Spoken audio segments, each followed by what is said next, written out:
नमस्कार दोस्तों, आज हम देखेंगे कि परशुराम जी के बारे में जो इन शास्त्रों में लिखा हुआ है कि उन्होंने अपनी माता का सिर काट दिया और साथ ही अपने 4 भाइयों को और मार दिया।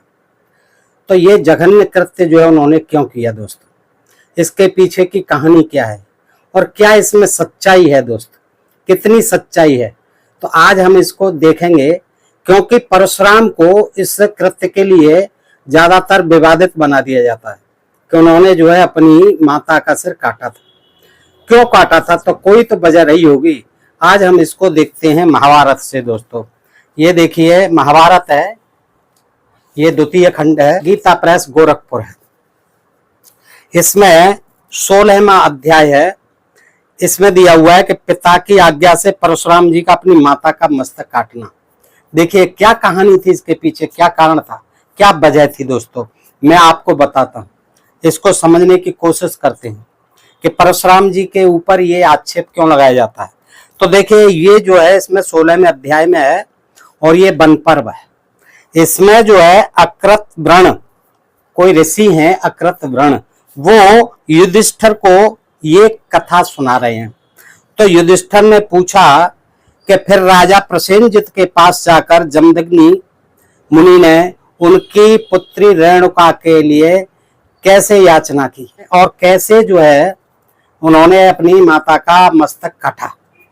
तो वो कहते हैं अकृतव्रण कि युधिष्ठिर फिर राजा प्रसेनजित के पास जाकर, देखिए किसके पास गए, प्रसेनजित के पास।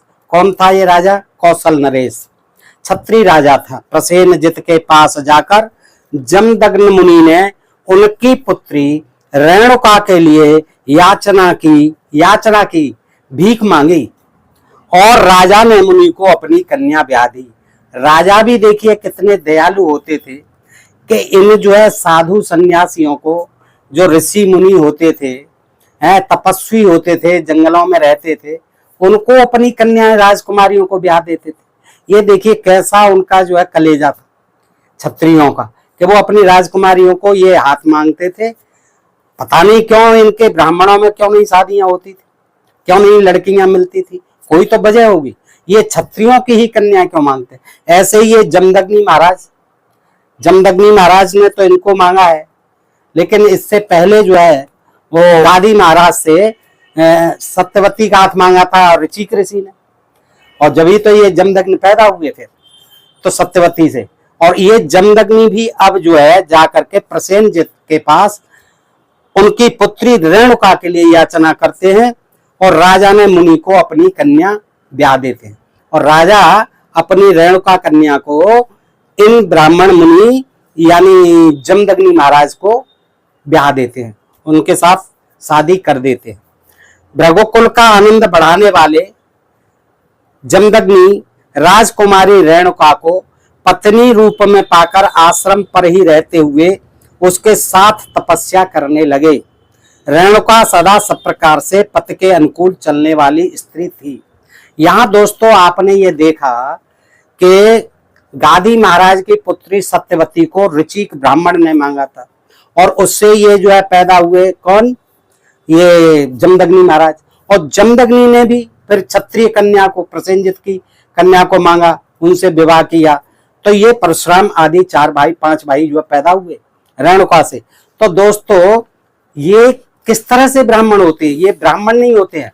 कई बार जो है इनका वंश में दूसरी जाति का रक्त जो है मिश्रित हुआ है, इसलिए ये शास्त्रों के अनुसार है, मैं नहीं कह रहा, ये शास्त्रों के अनुसार है, इवन मनुस्मृति के अनुसार है, ये मिश्रित जाति के विधान में आते हैं। वर्ण संकर जिसे कहते हैं, ये वर्ण संकर विधान के अनुसार आते हैं। और हमने ये देखा मनुस्मृति के 10वें अध्याय में श्लोक संख्या 6 से 10 तक है, उसके अनुसार मनुस्मृति में ब्राह्मण पिता क्षत्रिय माता की संतान को मूर्धाभिषिक्त कहा जाता है। क्या कहा जाता है, मूर्धाभिषिक्त कहा जाता है। यह अनुलोम विवाह के अंतर्गत आता है। अनुलोम विवाह का मतलब था ऊंची जाति का पिता, नीची जाति की माता, ये अनुलोम होता था। और जो नीची जाति का पिता, ऊंची जाति की कन्या, वो जो है प्रतिलोम विवाह होता था। तो ये क्या हुआ, ये अनुलोम विवाह हुआ। ये क्षत्रिय कन्या से इन्होंने वर्ण किया, जमदग्नि महाराज ने, ब्राह्मण से नहीं किया। तो ये मनुस्मृति आदि शास्त्रों के अनुसार ये वर्ण संकर जाति, जिसे मिश्रित जाति भी कहा गया है, और यहाँ इसको मूर्धाभिषिक्त जाति कहा जाता था, जो यानी क्षत्रिय वर्ण में ही आती है, उसको जो है क्षत्रिय वर्ण के ही समान माना जाता था, जो संतान पैदा होती थी।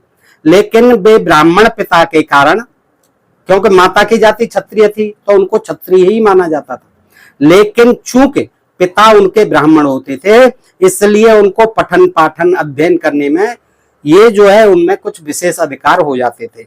और इनमें कहीं कहीं ग्रंथों में इनको सूत जाति कहा है, ब्राह्मण पिता क्षत्रिय माता को सूत जाति भी कहा है। जो सूत जाति के जो है सुखदेव जी आदि जो हुए कथाकार, सूत मुनि हुए, तो वो जो है क्या कथा आदि कहते थे। और ऐसे ये कहना कि ये ब्राह्मण थे, प्योर ब्राह्मण नहीं थे, इनके भी क्षत्रियों का रक्त जो है इनके वंश में मिला हुआ चला आ रहा है। दोस्तों, ये शास्त्रों के पढ़ने से ज्ञात होता है। और मैंने ये जानकारी इसलिए दी कि देखिए यहाँ भी ये जमदग्नि मुनि ब्राह्मण जो है, ये रेणुका जो पुत्री है किसकी, आपने देखा प्रसेनजित की, जो कौशल नरेश है, उनकी पुत्री से शादी होती है।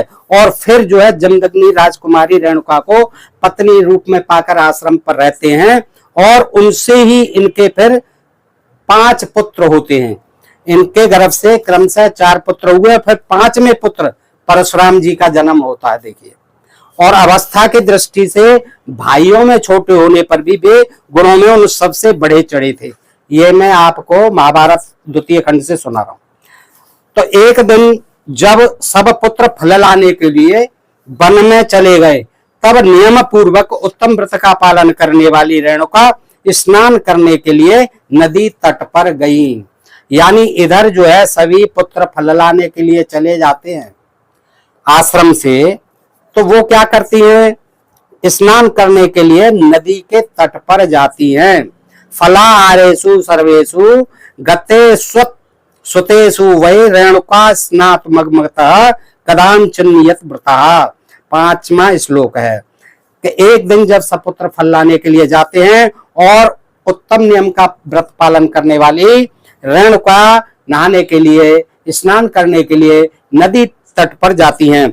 जब वह स्नान करके लौटने लगी, तब उनकी दृष्टि अकस्मात मार्तिकावत देश के राजा, किस देश के राजा, मार्तिकावत देश के राजा चित्ररथ पर पड़ी। वो भी जो है स्नान कर रहा था अपनी रानियों के साथ, जो कमलों की माला धारण करके अपनी पत्नी के साथ जल में क्रीड़ा कर रहा था। उस समृद्धशाली नरेश को उस अवस्था में देखकर रेणुका ने उसकी इच्छा की, उसको नहाते हुए देखा अपनी पत्नी के साथ, यानी रानी के साथ, तो इनके भी मन में कुछ दोष आया। उसको देख करके क्षत्रिय राजा को, चित्ररथ को, उस समय तो ये मानसिक विकार से ग्रस्त हो जाती हैं। इस प्रकार मानसिक विकार से द्रवित हुई रेणुका जल में बेहोश सी हो गई। अब देखिए नहा के चल दी थी, जब उन्होंने देखा फिर वो उसका ध्यान आया, उसकी तरफ ध्यान, उनका जो है दृष्टि जो आकर्षित हुई, फिर वो जो है जाती है। अब पता नहीं क्या गड़बड़ हुआ कि वो जो है वहां बेहोश हो जाती है। फिर त्रस्त होकर उसने आश्रम के भीतर प्रवेश किया, तो इस प्रकार क्या बेहोश हो गई। और फिर जो है जब होश आया तो वो फिर आश्रम के भीतर प्रवेश कर गई, परंतु पतिदेव उसकी सब बातें जान गए। कैसे जान गए, अब ये तो वो ही जानते होंगे, हो सकता है वो अंतर्यामी हो, हैं, सर्वदर्शी हो, सब कुछ के मन की जानते होंगे, तो पत्नी के मन की क्यों नहीं जान पाएंगे। तो वो जान गए कि पत्नी ने जो कुछ भी जैसे भी किया, क्यों आने में भी विलंब हुआ, तो वो जान गए। और उस धैर्य से च्युत और ब्रह्म तेज से वंचित हुई। उनकी जो स्थिति थी, मुख मुद्रा थी, उस पर धैर्य नहीं था, धैर्यहीन हो रही थी और ब्रह्म तेज से भी वंचित हो रही थी। देख करके उन महातेजस्वी शक्तिशाली महर्षि ने धिक्कारते हुए धिक्कारपूर्ण वचनों द्वारा उसकी निंदा की। किसकी? रेणुका की। अब देखिए क्या क्यों निंदा की, ये तो वो ही जानते होंगे। इसमें इतना ही लिखा है कि वचनों द्वारा उसकी निंदा की। उसी समय जब जमदग्नि के ज्येष्ठ पुत्र, क्या था उनका नाम? रोमणवान। रोमणवान वहां आ गए। फिर क्रमशः सुसेन, वसु और विश्वावसु भी आ पहुंचे। भगवान जमदग्नि ने, देखिए भगवान जमदग्नि ने बारी बारी से उन सभी पुत्रों को यह आज्ञा दी कि तुम अपनी माता का वध कर डालो। अब देखिए वध करने का, माता का वध करने का या दंड देने का, अगर माता ने कोई अनुचित कार्य किया है तो पति का ही फर्ज बनता है। आज भी आप देख लीजिए, और आप में से ज्यादातर लोग जो है, ज्यादातर हमारे मित्र जो है, इस बात को बिल्कुल विश्वास पूर्वक कह पाएंगे कि अगर माता कोई गलती करती है तो उसको दंडित करने का अधिकार केवल पिता को होता है, बेटों को नहीं। क्योंकि हम ये मानते हैं कि हम बेटों के लिए तो हमारे माता पिता दोनों ही सही हैं, हमारे लिए कभी गलत नहीं हो सकते। वो एक दूसरे के लिए अगर कहीं गलत हैं तो उसका जो है न्याय जो अपने आप में वो दोनों ही करें। हम कौन होते हैं उनको दंडित करने वाले? हम कौन होते हैं पिता के कहने से उनको मारने वाले? तो इस तरह से ये उस समय का विधान था दोस्तों। आज तो ऐसा कोई नहीं करेगा कि अपने पिता के कहने पर अपनी माता का सिर काट डाले। लेकिन उन्होंने चारों पुत्रों से कहा, तो चारों पुत्र वो समझदार थे, उन्होंने बिल्कुल मना कर दिया कि हम ये काम नहीं कर सकते, और वो बेहोश से खड़े रहे। तब महर्षि ने कुपित हो, अब देखिए उन पर कुपित हो गए महर्षि जो है, तो उनको साप दे डालते। पत्नी को, बेटाओं को क्यों साप दे रहे हो? पत्नी को जैसे गौतम ऋषि ने अहिल्या को दे दिया कि वो पत्थर बना दी, तो ऐसे ही इसको कुछ साप दे देते अपनी पत्नी को। अब बेटों को क्यों पाप का भागी बना रहे हो? चारों को उनसे माता का वध करवा रहे हो? ये कहाँ की बुद्धिमानी थी? अब वो उसके बाद जो है महर्षि कुपित हो जाते हैं कि ठीक है, तुम तो बड़े नालायक हो, मेरी आज्ञा का पालन नहीं कर रहे हो। उनको बहुत गुस्सा आई, तो उन्होंने सब पुत्रों को साप दे दिया, और सापग्रस्त होने पर भी अपनी चेतना शक्ति, विचार शक्ति को खो बैठे। यानी वो बिल्कुल बेसुध हो गए, होशो हवास को खो बैठे, और तुरंत मृग एवं पक्षियों के समान जड़ बुद्धि हो गए। यानी उनकी बुद्धि जो है ऐसा साप दे दिया कि जाओ तुम सब जड़ बुद्धि बन जाओ, मूर्ख हो जाओ। तदनंतर शत्रु पक्ष के वीरों का संहार करने वाले परशुराम जी सबसे पीछे आश्रम पर आए। उस समय महातपस्वी महाबाहु जमदग्नि ने उनसे कहा, पिताजी ने इनसे भी क्या कहा देखिए, इमाम मातरम पापाम माच पुत्र विथाम कृथा तत आदाय परशुम रामो मात्वा सिरो अहरत। 14वां श्लोक। बेटा, अपनी इस पापिनी माता को अभी मार डालो। देखिए क्यों मार डालो? उनको कहना था पिताजी मैं क्यों मार डालूं, इन्होंने गुनाह क्या किया है पहले ये तो बताओ। आज का कोई लड़का होता तो ये जरूर पूछता, आज का पुत्र होता तो उन्होंने कह दिया कि इस पापिनी माता को अभी मार डालो, और इसके लिए मन में किसी प्रकार का खेद मत करो। इसमें कुछ नहीं है, काट डालो, मार डालो, कोई खेद मत करो इस माता के लिए। तब परशुराम जी ने फरसा लेकर उसी क्षण माता का मस्तक काट डाला। अब दोस्तों आप खुद बताइए कि ठीक है, पिताजी को क्रोध आ रहा था, उन चार पुत्रों से कहा तो उन्होंने मना कर दिया, ठीक है, उनको साप दे दिया तो वो जड़ बुद्धि हो गए।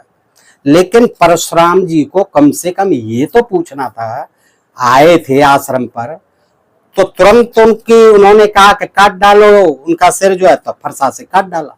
लेकिन परशुराम जी को पुत्र होने के नाते कम से कम ये तो पूछना था कि आखिर पिताजी मेरी माता का गुनाह क्या है, क्यों नहीं पूछा?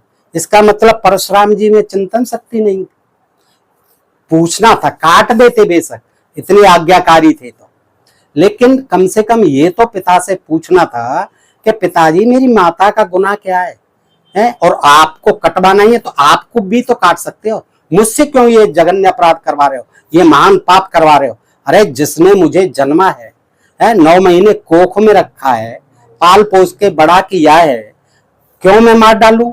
मेरे आगे तो कोई गुनाह नहीं किया। देखो दोस्तों, ये चिंतन की बात है कि नहीं?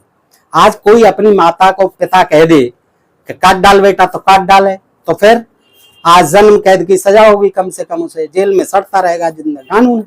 लेकिन उस समय का मेरी समझ में नहीं आ रहा कि ये परशुराम जी भी इतने ज्ञानी थे, विद्वान थे, और जिनको हम भगवान मानते हैं, तो उनको कम से कम पिताजी से ये तो पूछना था कि पिताजी ठीक है मैं काट दूंगा, आपकी बात का जो है मैं निरादर नहीं करूंगा, अपमान नहीं करूंगा, उल्लंघन नहीं करूंगा, आपकी आज्ञा का पालन करूंगा, किंतु मुझे ये तो बताओ मेरी माता का कसूर क्या है, अपराध क्या है, क्या इसने ऐसा गुनाह किया है, क्या ऐसा पाप किया है जिसके लिए से मुझसे मरवा रहे हो।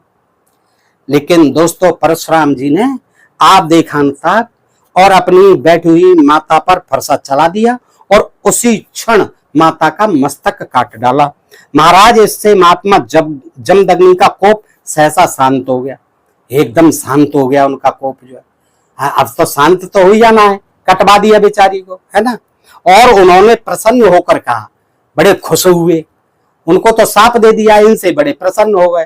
कहते हैं तात तुमने मेरे कहने से यह कार्य किया है, बहुत अच्छा कार्य किया है, पुण्य कार्य किया है, जिसे करना दूसरों के लिए बहुत कठिन है, कोई नहीं कर सकता, सचमुच कठिन है।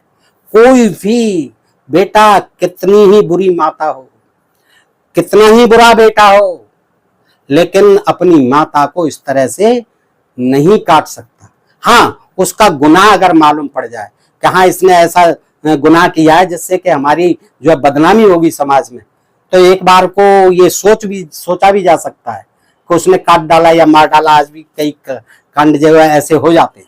लेकिन एक ज्ञानी और विद्वान दोनों ही पिता और बेटा जो है जरा भी कुछ जो है अपने अंदर जो है चेतना नहीं लाते हैं, जरा भी नहीं सोच विचारते हैं कि ये स्त्री का इस तरह से काट देना आखिर गुनाह क्या था।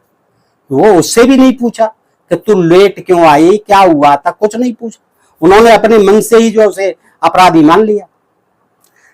अब जो है बेटा उसे आगे कहते तुम धर्म के ज्ञाता हो परशुराम। हाँ, ये देखिए कितना धर्म का काम किया है।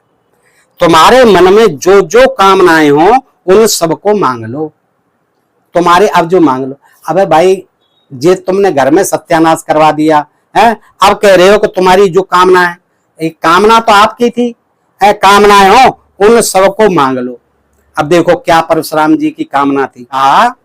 पिताजी मेरी माता जीवित हो उठे। अरे भाई मेरे, जरा भेजा लगाओ, ये कौन सी बात हुई? तुम्हें पहले ही सोचना था, क्यों मारा था? अब उनको पिताजी को ऐसी कौन सी शक्ति थी कि अब कह रहे हैं कि मेरी माता को जीवित कर दो अगर आप मुझे वरदान देना ही चाहते हो तो, है। उन्हें मेरे द्वारा मारे जाने की बात याद भी नहीं रहे। अब देखिए ये और अपने पाप को छिपाने की बात कर रहे हैं। पिताजी से कह रहे हैं, तब पिताजी जब आप जानते थे कि ये मार देंगे तो जिंदा कर देंगे, तो आपसे क्यों मरवाया और आपने क्यों मारा, सोचो, है। अब कह रहे हैं कि पिताजी आप इनको, मेरी माताजी को जिंदा कर दो और ऐसी उनकी स्मरण शक्ति कर दीजिए कि उनको याद ही नहीं रहे कि मुझे परशुराम ने मारा है। यहाँ जो है इस महाभारत में नहीं दिया है, उन्होंने जो है अन्य शास्त्रों में है, पुराणों में है कि चारों भाइयों को भी काट डाला था, चारों भाई स्वस्थ हो जाए। अब यहाँ स्वस्थ हो गए। अरे आपको क्या पता है स्वस्थ है कि बीमार है? वो तो जड़ बुद्धि हो गए, तो वो सांप से हो गए। लेकिन कहीं कहीं दिखाया कि उनको भी काट डाला था। उन्होंने ये कहा था कि इनको भी काट, ये जो है इन्होंने मना कर दिया है। तो चारों भाई स्वस्थ हो जाएं, युद्ध में मेरा सामना करने वाला कोई नहीं हो। अरे ये तो बहुत पहले से आपको वरदान मिले हुए हैं, अब आज पिताजी से क्यों मांग रहे हैं? मैं युद्ध में मेरा सामना करने वाला कोई नहीं हो और मैं बड़ी आयु प्राप्त करूं, वो बड़ी आयु प्राप्त करूं। अब कहते हैं कि अमर हो गए, वो बड़ी आयु मांग रहे हैं और ये कहते हैं कि परशुराम जी तो अभी अमर है, तो बड़ी आयु प्राप्त करूं। उनकी मतलब छोटी आयु थी और उनको जो है बड़ी आयु की कामना थी कि बहुत लंबी उम्र मुझे दीजिए पिताजी।